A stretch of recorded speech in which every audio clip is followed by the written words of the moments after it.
E aí, galera? Mais uma semana, mais um susto no posto de gasolina. Você jura que pagou X na terça, e na sexta já tá Y? Parece que o frentista tem um dado de 6 lados para decidir o preço, né? Ou que a Petrobras tá jogando xadrez 4D com a sua carteira. Sua carteira chora toda vez que você passa perto de um posto. A sensação é de que estão te roubando na cara dura. Mas a real é que não é nenhum nem outro. É bem mais complicado, e a gente vai desmistificar essa bagunça toda agora. Prepare-se para entender por que seu tanque custa o olho da cara e por que isso muda toda hora. Não é mágica, nem conspiração. É economia global e um monte de fatores que você nem imagina. Vamos nessa. Primeiro, vamos ao básico. O preço que você paga na bomba não é só o combustível em si. É um sanduíche de custos, e cada camada tem seu próprio chefe e seus próprios ingredientes que mudam de preço. Pensa na gasolina como uma pizza. Você não compra pizza, você compra farinha, molho, queijo, calabresa. Cada ingrediente tem um preço que flutua. O primeiro e mais gordo ingrediente é o petróleo bruto. O petróleo bruto é uma commodity global, tipo ouro, soja, ou o token daquela cripto que você comprou e agora vale nada. O preço dele é definido no mercado internacional, em dólar, e oscila o tempo todo. O que faz o preço do petróleo bruto mudar? Simples: oferta e demanda. Se o mundo está produzindo muito petróleo e consumindo pouco, tipo na pandemia, quando ninguém saía de casa, o preço cai. Se o mundo está produzindo pouco e consumindo muito, tipo agora, com a economia tentando engrenar e a galera querendo viajar, o preço sobe.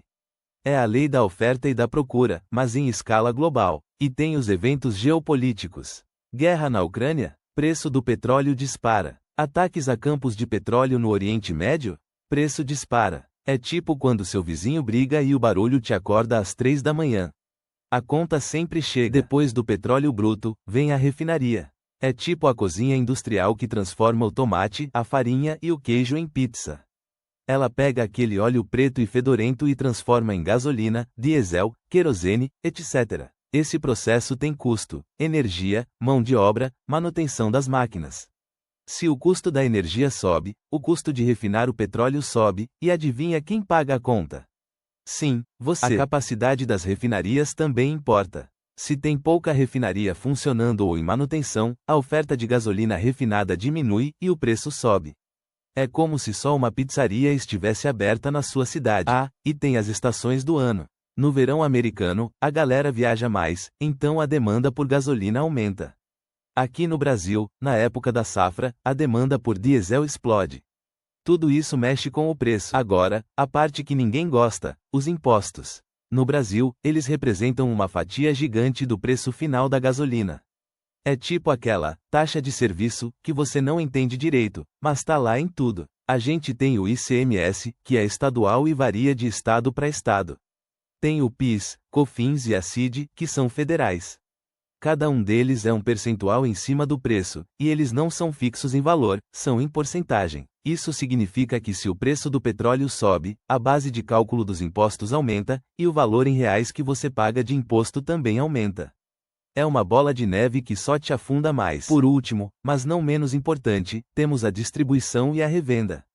É o custo de levar a gasolina da refinaria até o posto de gasolina e depois a margem de lucro do dono do posto. Isso inclui transporte, frete, armazenamento, despesas operacionais do posto, aluguel, funcionários, luz, água e, claro, um pouquinho de lucro pro dono não fechar as portas. A margem do posto, muitas vezes, é a menor fatia desse bolo. O frentista não decide o preço. O dono do posto não fica rico sozinho. Eles são apenas o último elo de uma cadeia gigante. Beleza, agora você sabe os ingredientes. Mas por que a receita muda toda semana, ou às vezes, todo dia? É aí que a coisa fica mais dinâmica, e o dólar entra em cena como um vilão de filme. Lembra que o petróleo é cotado em dólar? Pois é, se o dólar espirra, a gasolina pega pneumonia. Se o real desvaloriza frente ao dólar, a gente precisa de mais reais para comprar a mesma quantidade de petróleo. E a cotação do dólar muda todo santo dia, às vezes várias vezes no mesmo dia. Então, se o dólar sobe, o custo do petróleo para Petrobras, ou para quem importa, sobe, e o preço na bomba acompanha. Outro fator: os estoques. Refinarias e distribuidoras têm estoques de combustível. Se o estoque tá baixo e a demanda tá alta, eles aumentam o preço para controlar o consumo e garantir que não vai faltar. É a mesma lógica do PS5 na pandemia, poucas unidades, muita gente querendo, preço lá nas alturas. Se o estoque tá cheio, talvez eles baixem um pouco para girar o produto. A Petrobras, que é a maior produtora e refinadora aqui, ajusta seus preços nas refinarias. Antigamente, seguia a paridade internacional quase que diariamente. Agora, tem mais flexibilidade, mas ainda se baseia nos custos globais. E essa flexibilidade significa que eles podem segurar um pouco o preço, absorvendo a alta do dólar por um tempo, ou repassar mais rápido. Essa decisão impacta diretamente o que você vê no posto e, claro, a concorrência local. Se um posto baixa o preço, os outros ao redor podem ser forçados a baixar também para não perder cliente. É uma guerra de preços que, às vezes, te beneficia, mas por pouco tempo. Agora, vamos falar dos manda-chuvas, que realmente mexem com o mercado global de petróleo. O principal deles é a OPEC+, a Organização dos Países Exportadores de Petróleo e seus aliados, como a Rússia. Esses caras são tipo a diretoria de um grande clube de futebol, decidindo o futuro do esporte. Eles se reúnem e decidem se vão cortar ou aumentar a produção de petróleo. E essa decisão tem um impacto sísmico no preço mundial. Se eles cortam a produção, a oferta diminui e o preço sobe. Se eles aumentam, a oferta sobe e o preço tende a cair. É uma manobra estratégica para manter os preços no patamar que lhes interessa. E tem a especulação financeira. Grandes fundos de investimento, bancos e traders apostam no futuro do preço do petróleo. Eles compram e vendem contratos futuros de petróleo. Se eles acham que o preço vai subir, compram. Se acham que vai cair, vendem. Essa especulação pode criar bolhas ou quedas artificiais, independentemente da oferta e demanda real por um tempo. É como no mercado de criptomoedas. O preço pode subir ou descer por pura expectativa e FOMO, Fear of Missing Out, sem um fundamento tão óbvio.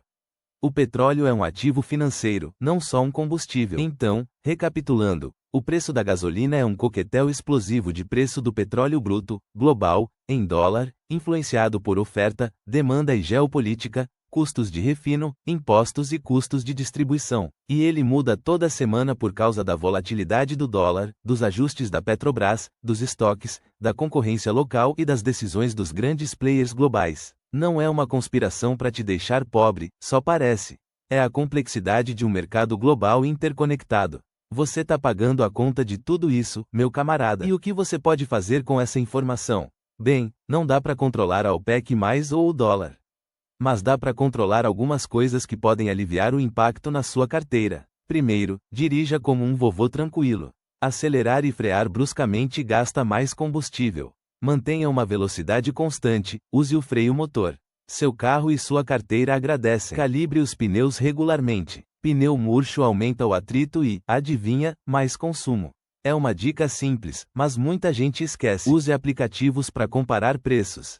Tem vários que te mostram os postos mais baratos perto de você.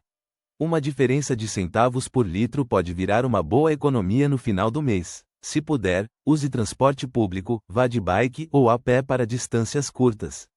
Além de economizar, você ainda se exercita.